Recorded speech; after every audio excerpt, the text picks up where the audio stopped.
তৃণমূলের যে কোনো এমএলএ কে ফোনে ধরুন, হ্যাঁ, ধরে জিজ্ঞাসা করুন মমতাদির কতগুলো প্রকল্প ভাতা দেন।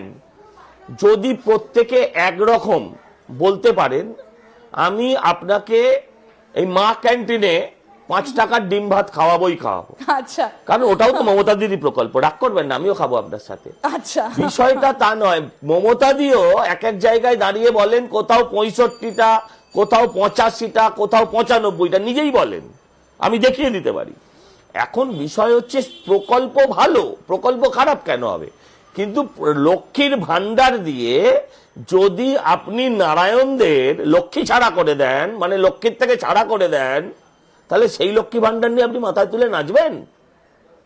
প্রান্তিক মানুষ যে এটা বোঝে না, তাকে বোঝানোর দায়িত্ব আপনার এবং আমার।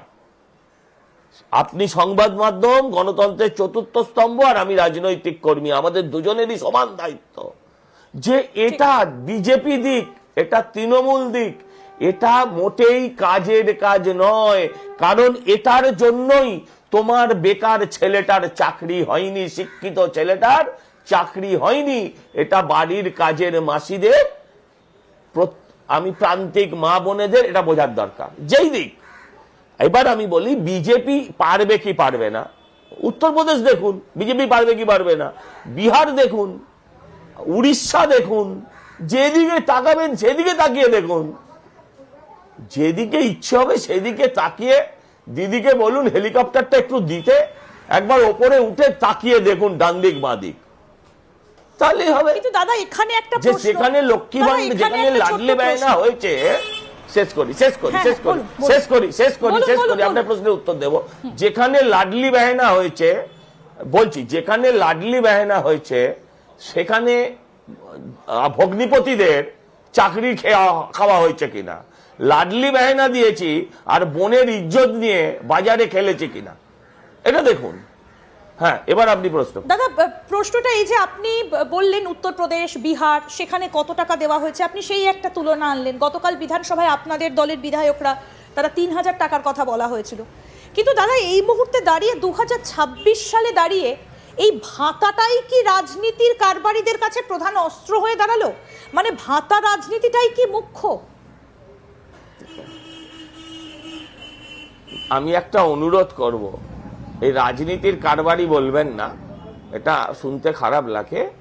রাজনীতির কারবার না থাকলে আপনাদের অনেক চ্যানেলেরও কিন্তু দুর্দশা হতো, হ্যাঁ, এটা বলবেন না।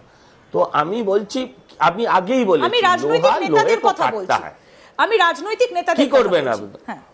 হ্যাঁ বলুন। হ্যাঁ, আমি বলছি লোহা লোহে কো কাটতা হয়, কি করবেন আপনি আমায় বলুন।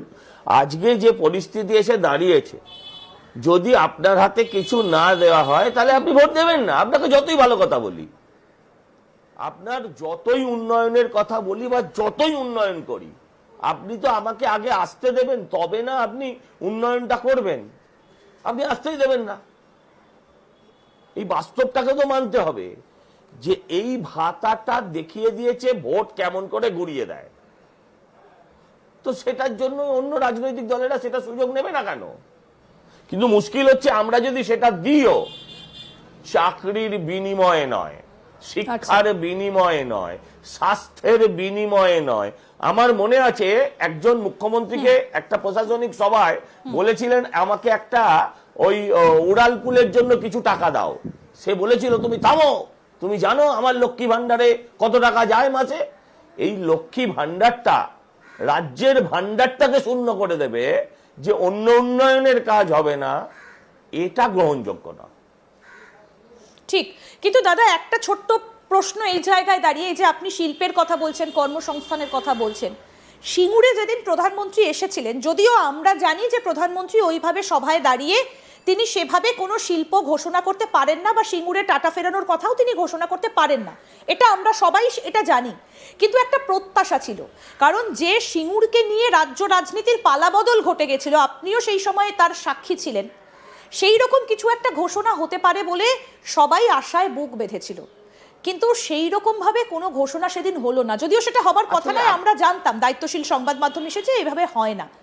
কিন্তু কোথাও গিয়ে তো সাধারণ মানুষের একটা প্রত্যাশা ছিল যে শিল্পের কথা বলবেন, কর্মসংস্থানের কথা বলবেন, বা সেখানে কিছু একটা হবার কথা বলবেন। কোথাও গিয়ে সাধারণ মানুষের মনটা তো একটু ধাক্কা খেলো না সেদিন?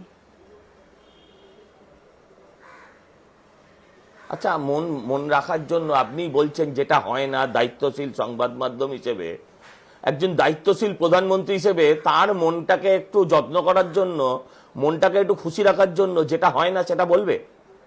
এটা কোন যুক্তিতে হয়? আপনি ওইসব দেখতে হবে না। আমি উত্তরপ্রদেশ ঘুরে দেখতে বলেছি, যে আচ্ছা। দেখুন সেখানে উন্নয়ন হয়েছে কিনা। মোদিজি মানেই প্রত্যাশা। শুনুন শুনুন শুনুন একটু, এবার আপনি অনেকক্ষণ বলে নিয়েছেন, আপনি তো আমায় বলার জন্য ডেকেছেন। একদম বলুন, আপনি আপনাকে বলুন, বলছি আমি আপনাকেই বলতে যে বলছি। মোদি মানে প্রত্যাশা, মোদি মানেই প্রত্যাশা, বিজেপি মানে উন্নয়ন। আপনি নিশ্চিন্ত থাকুন, কর্মসংস্থান হবে। শুধু সিঙ্গুরে কর্মসংস্থান করলে হবে না। সিঙ্গুরের ওই কয়েক বিঘা জমিতে শুধু কারখানা করলে হবে না। সিঙ্গুর থেকে এগিয়ে 30 কিলোমিটার গেলে, 40 কিলোমিটার গেলে হচ্ছে বর্ধমান। বর্ধমানও একটা শিল্পনগরী। শেষ। বর্ধমান থেকে চলে গেলে 40 কিলোমিটার বিধানচন্দ্র রায়ের হাতে তৈরি স্বপ্নের শিল্পনগরী দুর্গাপুর। শেষ। হ্যাঁ, এই যে পর পর একটা শুধু সিঙ্গুরে 4টে কারখানা করলে পশ্চিমবঙ্গ বাঁচবে না।